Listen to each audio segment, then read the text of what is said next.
Antebellum women's rights. Prior to 1800, the female community faced many hardships.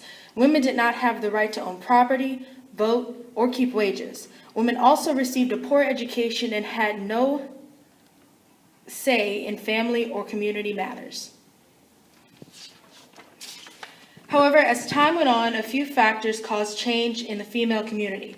War. When men left the home to fight, women had to take on new responsibilities, allowing women to show their strength.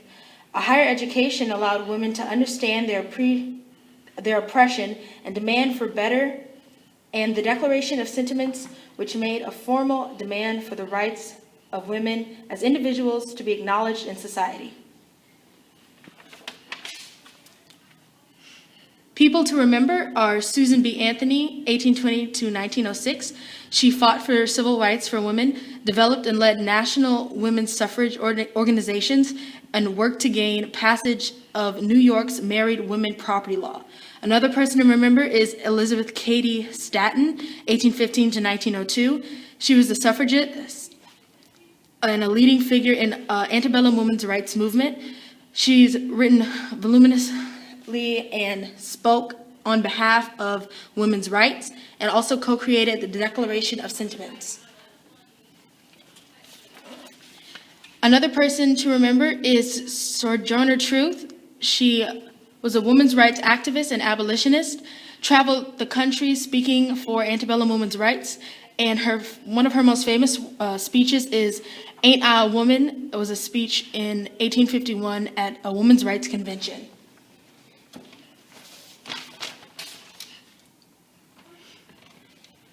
What put change in action?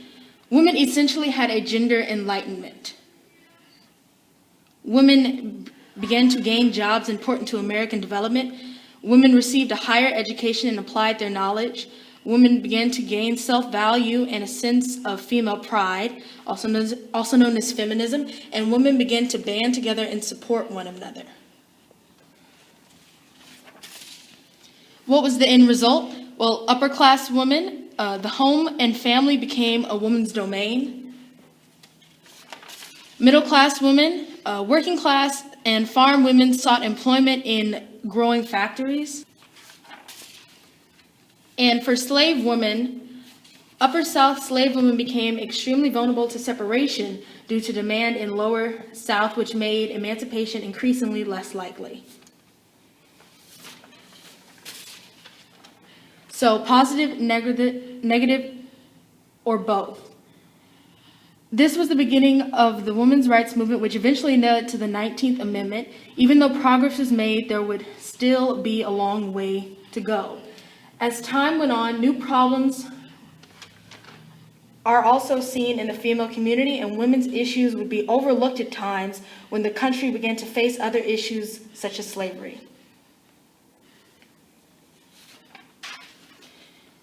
What was impactful to the antebellum women's rights movement was a rise of the middle class, which developed gender roles and norms, and temperance, where men were not taking care of the family, and women wanted to take care of the family and step up, but women could not take over due to their gender. And antebellum women's rights impact. Abolition. Women helped to abolish slavery along with advocating for their rights. And textile mills. Women were the majority of workers and demanded better conditions and pay. Thank you for watching.